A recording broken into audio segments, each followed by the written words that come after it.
በስመ አብ ወወልድ ወመንፈስ ቅዱስ አሐዱ አምላክ አሜን። በስመ አብ ወወልድ ወመንፈስ ቅዱስ አሐዱ አምላክ አሜን። በስመ አብ ወወልድ ወመንፈስ ቅዱስ አሐዱ አምላክ አሜን። ሰላም ለክሙ ክቡራን አሃዌ ወአሃትየ እፎ ሃለውክሙ ሰላም ንዓኻትም ይኹን ክቡራት ኣሕዋቴን ኣሓቴን ከመይ ኣለኹም? ከም እግዚአብሔር ቅዱስ ፍቃድ ካብ ዝሓለፈ ዝቐፀለ መበል 28 ክፋል ናይ ቅዱስ ዮሃንስ አፈወርቂ ህይወትን ትምህርትን ሒዘልኩም መፅአ እኒአኹ። ጀሚረ ክሳብ ዝውድእ ምሳይ ክትፀንሑ ብትሕትና ይምሕፀን። ክትኣትዉ ከተለኹም ናይ ደወል ምልክት ብምፅቃጥ ቤተሰብ ኩኑ። ቤተሰብ ዝኾንኩም ድማ ላይክ ሸር ምግባር ኣይትረስዑ። ሃናፂ ዝኾነ ርእይቶኹምን ኮመንትኹምን ድማ ኣብ ኮመንት ተፃሓፉልና እሞ ንዓና ምባራት ዕዩ ዝኾነና ስለ ትገብሩለይ ኩሉ ምብረታዕ ድማ እግዚአብሔር ኣምላኽ የኽብረለይ። እሺ እምበር ናፍቲ ርእሲ ከብለኩም ናይ ቅዱስ ዮሃንስ አፈወርቂ ህይወቱን ትምህርቱን መበል 28 ክፋል ይኹን እምበር እግዚአብሔር ኣብዚ ዓለም ንዋላ ሓደ ሰብ ከም ግብሩ እንተዘይፈድዮ ንገለ ክፉኣት እንተዘይቀፅዕን ናይ ገለ ህያውት ክብሪ እንተዘይገልፅን ድማ ብዙሓት ግዲ ዘይብሎም ሸለልተኛታት ምኾኑ ነይሮም።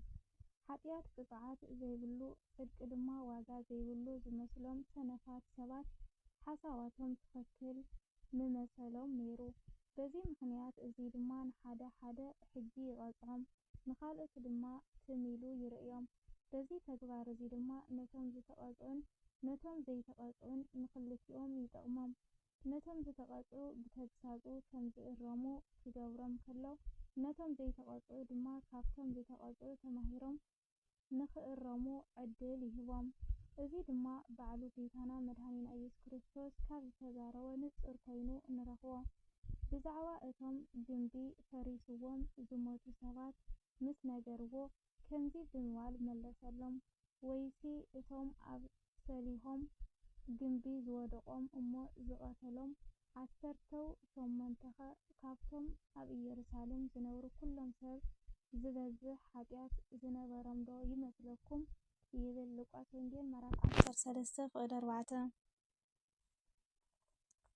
እቶም ዝጠፍኡ ብሰንኪ ሓጢአቶም ከም ዝጠፍኡ እቶም ዝተረፉ ካልኦት ድማ ብጽድቆም ከም ዘይተረፉ እንተይኮነ ግና ብቕፅዓት ናይቶም ካልኦት ተማሂሮም ንስሐ ንኽኣትውን ካብ ሓጢአቶም ክመሓየሹን ኢሉ ከም ዝኾነ ዶ ኣየስተውዐልኩምን? ከምዚ እንተዘይኮይኑ እንቶም ዝተቐፅዑ ዝረኸቦም ነገር ዘይፍትሓዊ ዶ ኣይኮነን? ዝበለፀ ዶ ኣይተጎድኡን ዝብል ሰብ እውን ይህሉ። ምክንያቱ ንሳቶም እውን ከምኣቶም ካብ ካልኦት ዝተቐፅዑ ሰባት ተማሂሮም ምተመሓየሹ ነይሮም። እንተኾነ ግና ብንስሐ ተመሊሶም ዝመሓየሹ ሰባት ነይሮም እንተዝኾኑ እቲ ነዚ ዝፈልጥ እግዚአብሔር ኣይምቐፅዖምን ነይሩ። ብዙሓት ብዝተፈላለየ ሓጢአት ክሓዝንዎም ከለዉ ከም ዘይምለሱ እናፈለጠ እኳ ናቱ ግደ ንምግባር ኢሉ ቀልጢፉ ከይቀዘፈ ዕድመ እናሃበ ሓደ መዓልቲ ልቢ ገይሮም ናብኡ ምእንቲ ክመፁ ዝዕገሶም ካብ ኮነ ካብ ናይ ካልኦት ቅፅዓት ተማሂሮም ንዝምለሱ ደኣ ከመይ ገይሩ ዕድል ክኾነሎም ኢልካ ትሓስብ? ዕድመ ሂብዎም ህይወቶም ዝዕረ ኮይኑ እንተዝኸውን ናይ ንስሐ ዕድመ ኣይምኸልከሎምን ነይሩ። እንተኾነ ግና ዕድመ እንተወሰኾም ብዝገደደ ሓጢአት ኣብ ልዕሊ ሓጢአት ዝውስኹ ከም ዝኾኑ ንሱ ብኣምላኽነቱ ኩሉ ዝፈልጥ ስለ ዝኾነ ብምቕፃዕ ከም ዝሓሾም ፈሊጡ ነዚ ገበረ። ብምቕፅዖም ካብ ክፉእ ገብሮም ስለ ዝተፋለዩን ነፃ ስለ ዝወፁን በዚ ይጥቀሙ። ከምኡ እውን ኣብዚ ስለ ዝተቐፅዑ ኣብ ገሃነም ዝረኽቦም ቅፅዓት ስለ ዝቐለሎም ብምቕፅዖም ይጥቀሙ ደኣ እምበር ብዘይ ኣግባብ ዝተፈፀመሎም ዋላ ሓንቲ ዘይፍትሓዊ ነገር የለን።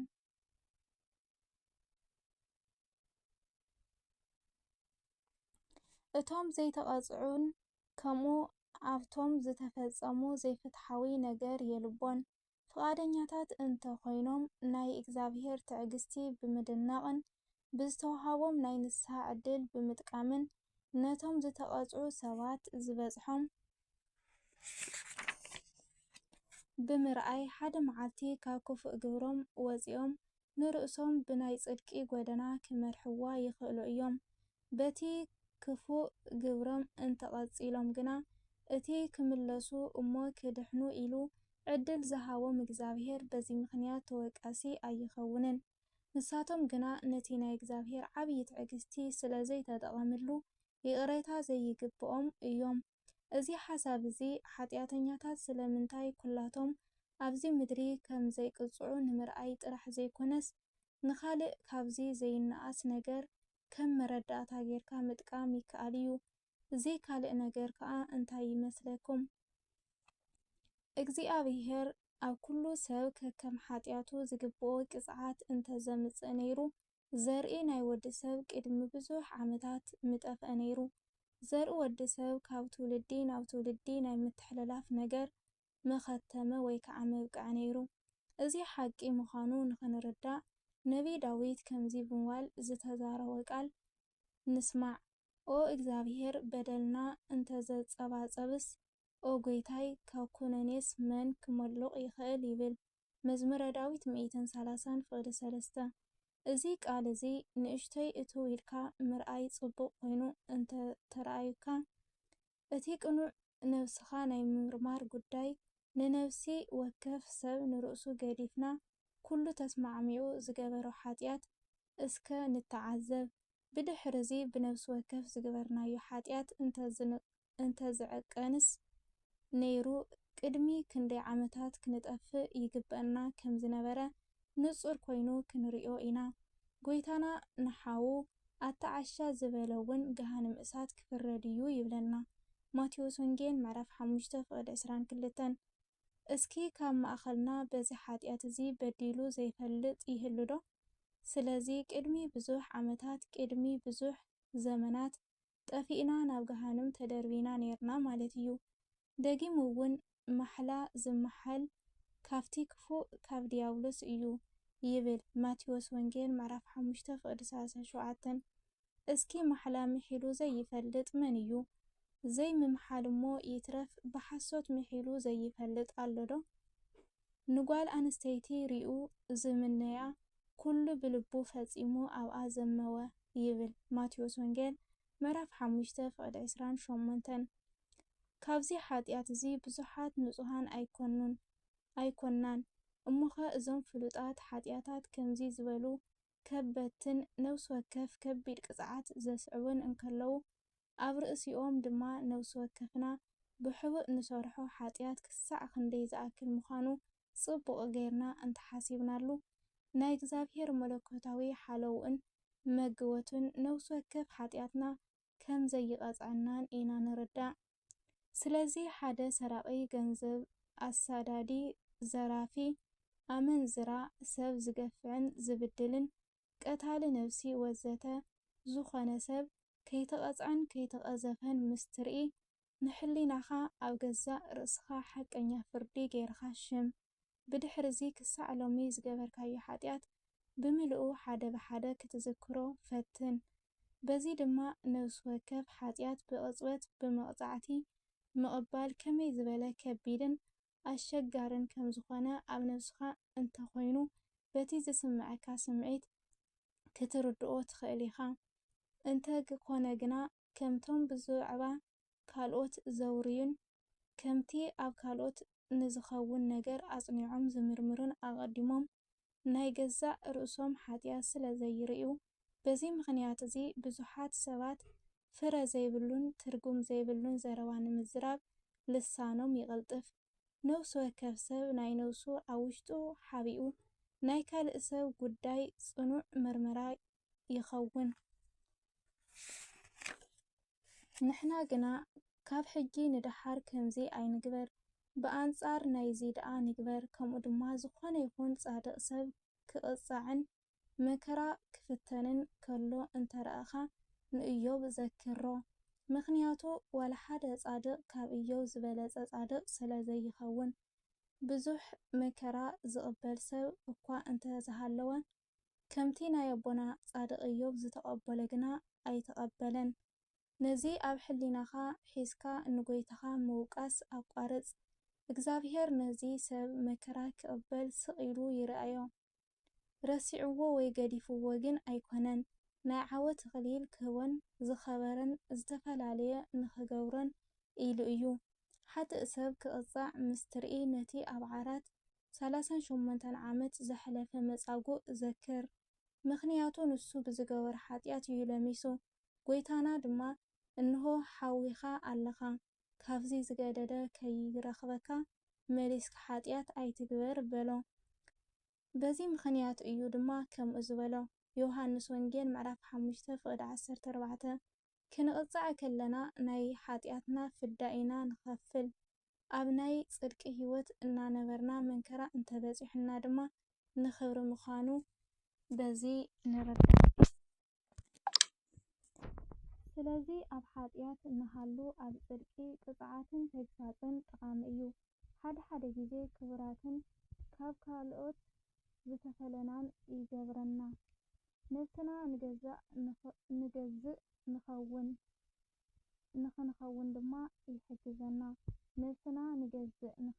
ድማ ይሕግዘና። እቲ ብሰንኪ ሓጢኣትና ዝመጽእ ፍዳ የቃልለና።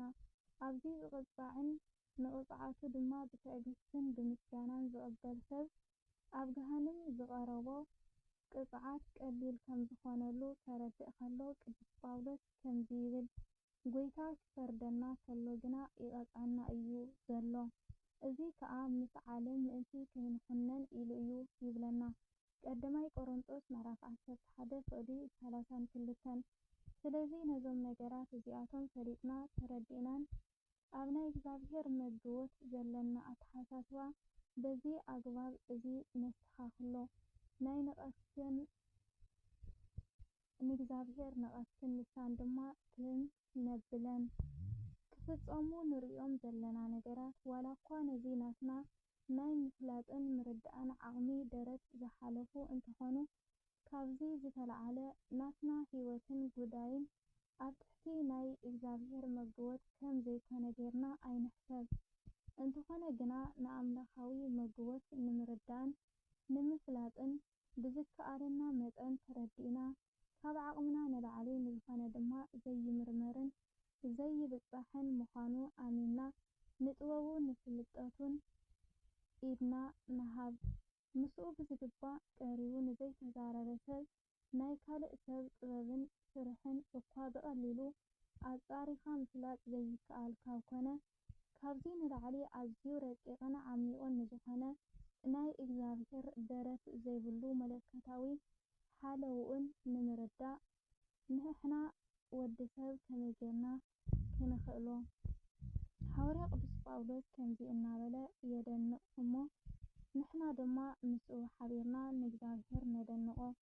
ኣየ ሃብቲ ኣምላኽን ጥበብን ፍልጠቱን ክንደይ ዓሚቕ እዩ! ኣየ ሃብቲ ኣምላኽን ጥበብን ፍልጠቱን ክንደይ ዓሚቕ እዩ! ንፍርዱ ክምርምሮ ዝኽእል የልቦን፣ ንመንገዱ ክእስሮ ዝኽእል እውን የልቦን። ኣየ ሃብቲ ኣምላኽ ጥበቡን ሃፍቱን ክንደይ ዓሚቕ እዩ!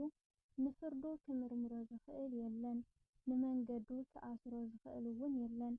ሮሜ መልእኽቲ ምዕራፍ 11:33 ኮይኑ ግና ንእሽተይ ክፋል ናይ ሓደ ነገር ምስ ፈለጥና ብዛዕባ ምሉእ ነገር ንምፍላጥ ንምርዳእን ከም ዝከኣለና ኩሉ ብዓቕምና ክንርድኦ ብእንኽእል ነገራት መሰረት ዘይንርድኦ እውን እንተኾነ ብደረቕ ጥበቡ ንሱ ብዝፈለጦ ከም ዝገብር ተረዲእና ስለ እቲ ዝፍጸም ኩሉ ንእግዚአብሔር ክነመስግኖ ይግብአና። ናይ እግዚአብሔር መለኮታዊ ሓለዋ ብዝምልከት ነዚ ዘይኣመኑ ንኻልኦት ክገልጹ ንዝደልዩ ሰባት ካልእ ዘይነዓቕ ነገር እውን ኣሎ። ንኽሓቲ እግዚአብሔር ኣሎ ኢልና ምስ ንሓቶም የለን ዝብሉ እንተኾይኖም ወላ ሓንቲ ኣይንመልሰሎም። ንእግዚአብሔር ኣሎ ዶ ኢልና ንኽሓቲ እንትንሓቶም የለን ዝብሉ እንተኾይኖም ወላ ሓንቲ ኣይንመልሰሎም። ከምቲ ኣእምርኡ ንዝሰሓተ ጽሉል ምምላስ ጥቕሚ ዘይብሉ። እግዚአብሔር የልቦን ንዝብሉ ምምላስ እውን ከምኡ እዩ። ሰባት ብዙሕ ንብረትን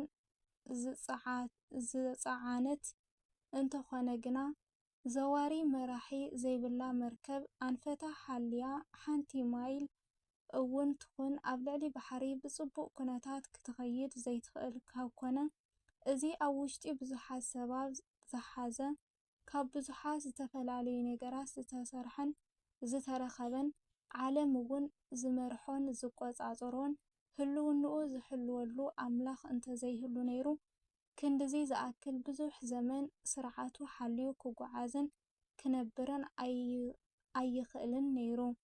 እንተኾነ ግና ብናይ ብዙሓት እምነት መሰረት ከምኡውን ብኹነታት ከም ዝረአን ካብዚ ምርዳእ ከም ዝከኣልን ኣምላኽ ኣሎ እንተዳ ኢሎም ከምዚ ንበሎም ኣምላኽ እንተሎ ብርግፅ እውን እወ ኣሎ ኣምላኽ። እዚ ኣምላኽ እዚ ቅኑዕን ርቱዕን እዩ። ርቱዕ ፍትሃዊ እንተዘይኮይኑ ግና ኣምላኽ ኣይኮነን። ርቱዕ እንተኮይኑ ድማ ንነፍሲ ወከፍ ከከም ግብሩ ዝግብኦ ይህብ። ስለዚ ነፍሲ ወከፍ ከከም ግብሩ ብምቕባሉ ናይ እግዚኣብሔር ፍትሓውነት ምእንቲ ክግለጽ ካልእ ናይ ፍርዲ መዓልቲ ናይ ዋጋ መቐበሊ መዓልቲ ከም ዘሎ ተስፋ ምግባር ይግባእ። ነዚ ምስትውዓል መለኮታዊ ሓለዋ እግዚኣብሔር ብምምልካት ንዘለና ኣረዳድኣ ጥራሕ ዘይኮነስ ብዛዕባ ትንሣኤ ንምርዳእ እውን ይጠቕመና እዩ።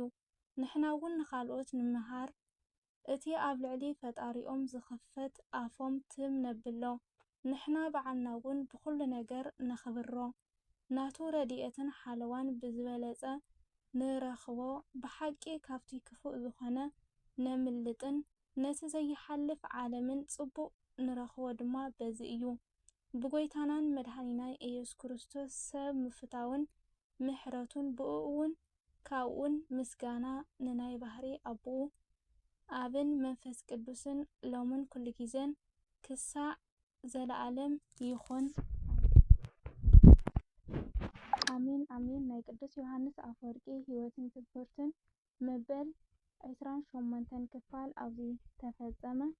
መበል 29 ክፋል ክፍሊ 2 ዝብል ሒዘልኩም ክመጽእ እየ። እስካለስዑ እግዚአብሔር ኣምላኽ ብዘለናዮ ሰላሙ ምሕረቱ የብዝሐና። ስለ ዝሰማዕኹም እግዚአብሔር ኣምላኽ ይስማዓኹም። ናይ ቅዱስ ዮሃንስ አፈወርቂ በረከቱ ይሕደረና። ሰማዕናዮ ኣብ ልቦናና ይሕደር። ኣሜን። ወስብሐት ለእግዚአብሔር ወለወላዲቱ ድንግል ወለመስቀሉ ክቡር። ኣሜን።